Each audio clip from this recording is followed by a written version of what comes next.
Okay.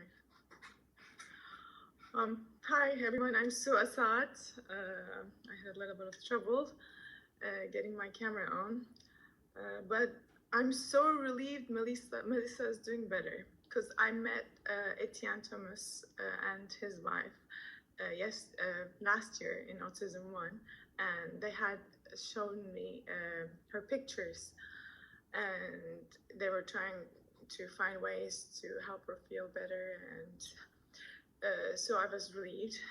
I'm glad she's better. So when it comes to me, I was also injured by Gardasil.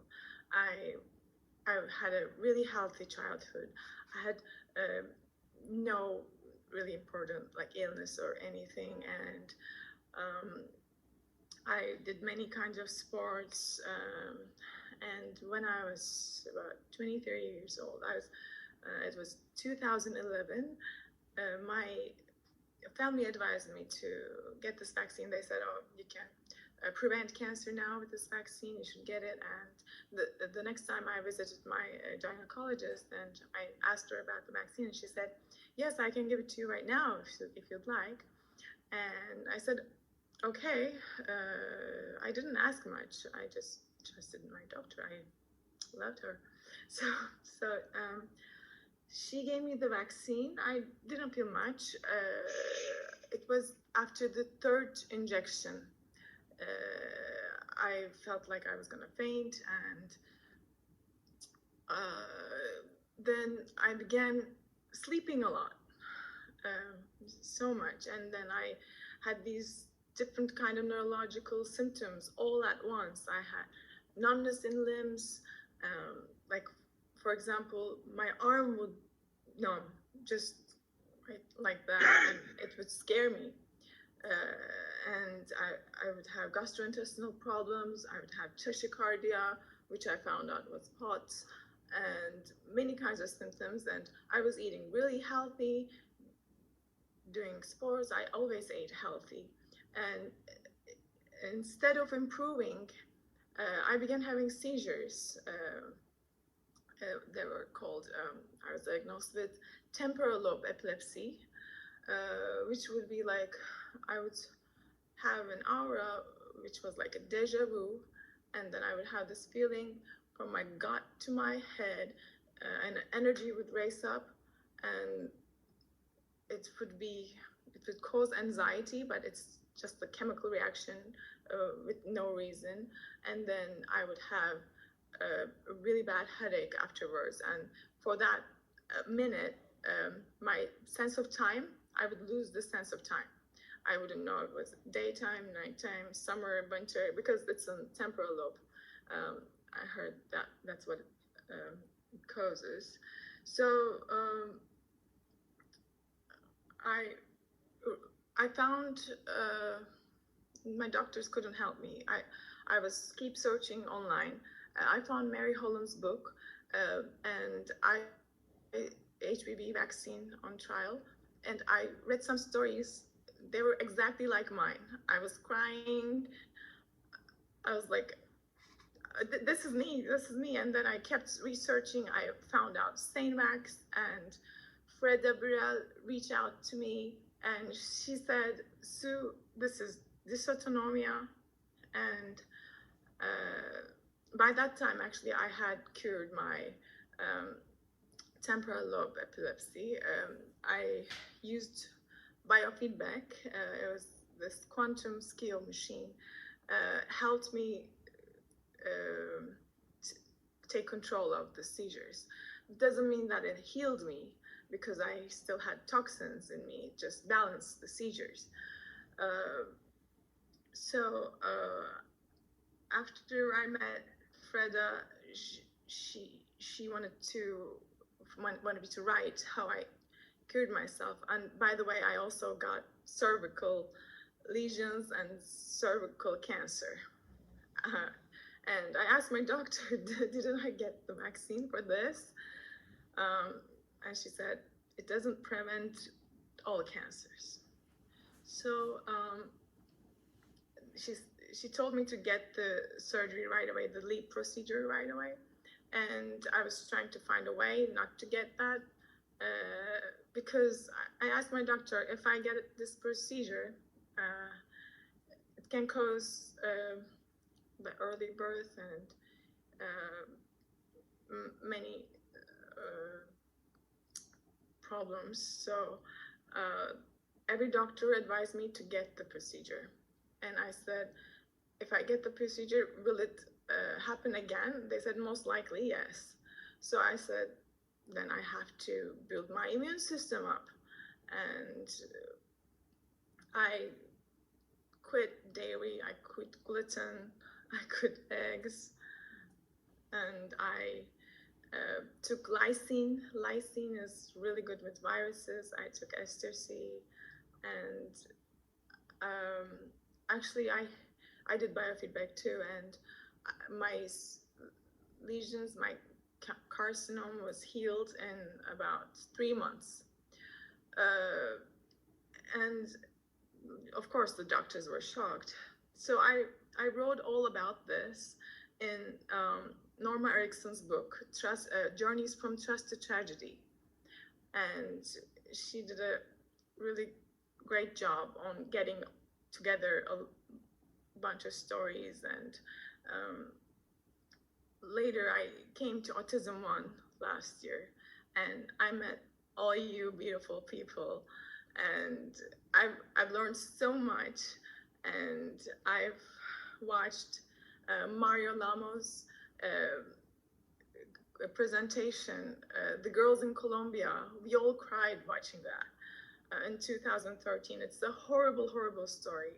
And I wanted to do something along with a lot of other girls who are really like active in social media.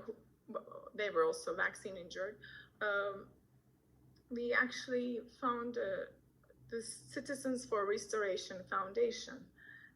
You can check citizensforrestoration.org, and we are going to try to do something for those girls, to help those girls. And they're in really poor condition. They all have epilepsy, and they all, more than 50 girls try to kill themselves. So while doing that, I was trying to tell everyone in Turkey, don't get this vaccination. It doesn't protect you. It may be even harmful. But asking doctors around and friends around, they said, oh, they're not advising HPV vaccine anymore. So I was relieved. But later on, they started this campaign about 2 years ago, I think, saying love shouldn't be unvaccinated. So I was really mad that they're doing this campaign. They're gonna hurt a lot of people in Turkey. So I took this selfie video of myself saying, this is what happened to me. Don't get this vaccine. And these are the studies showing this can be even harmful. So that reached about maybe 40,000 people. So I thought to myself, I can make a difference. Like one person can make a difference. So I decided to have a symposium here, a symposium like AutismOne, but just smaller. I had no money to do this symposium, but I decided to do it anyway. So it's called Vaccine True Facts Symposium.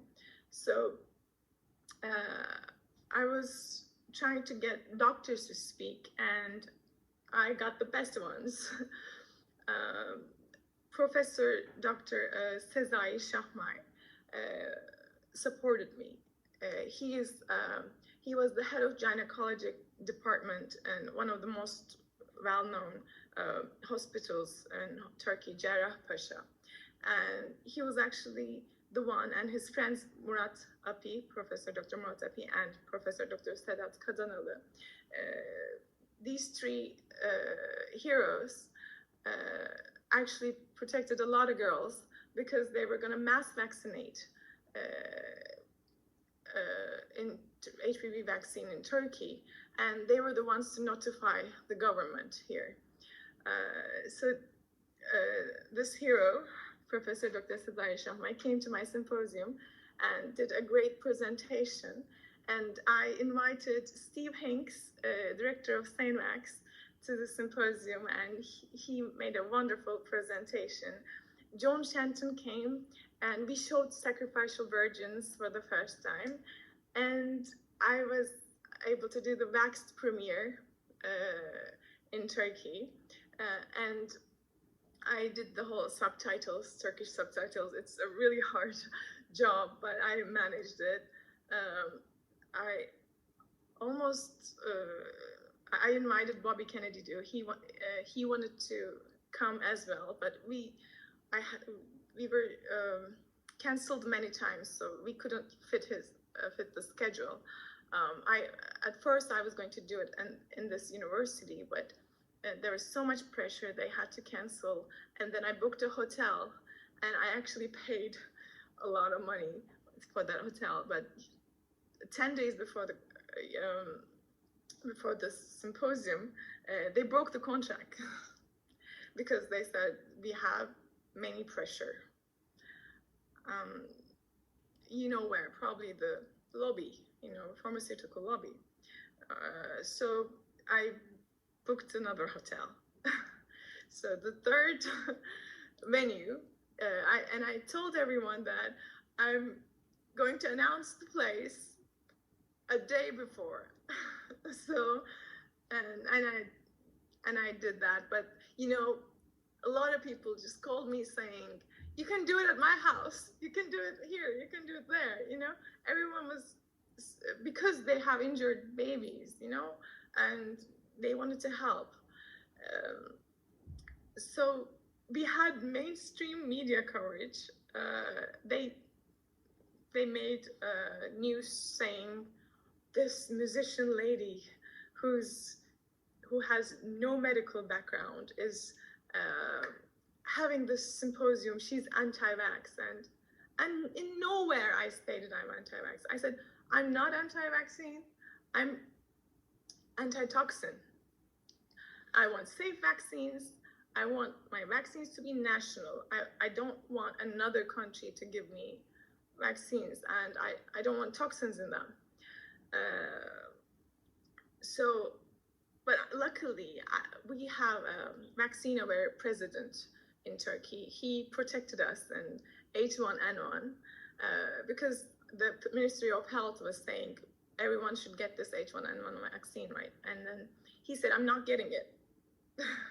So he saved us all. So I have faith in him in this propagandemic, that the coronavirus vaccine, we're not going to have it mandatory, even, I hope.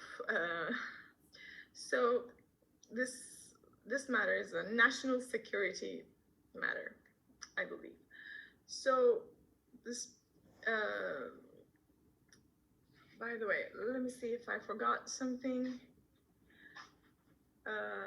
We have a partial lockdown today, and I think we're dealing with the situation well. We don't have any cops going around, being horrible to people. They're really, really nice in the streets, and Turkey is peaceful, thank God, right now.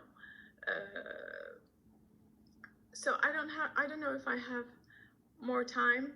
I don't know how long I've talked. I have 6 more minutes. My husband's helping me with the time. Hey there, we have a little time. We're not too pressed. Norma, do you want to turn on your mic and camera?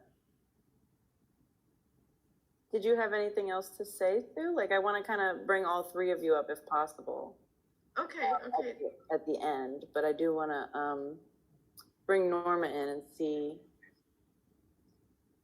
where she's at. Steve says, she was interviewed by national television. I can hear you. During the symposium.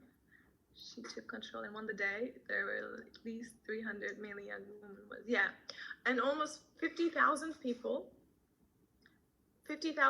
watched the symposium online. 50,000. So that's phenomenal.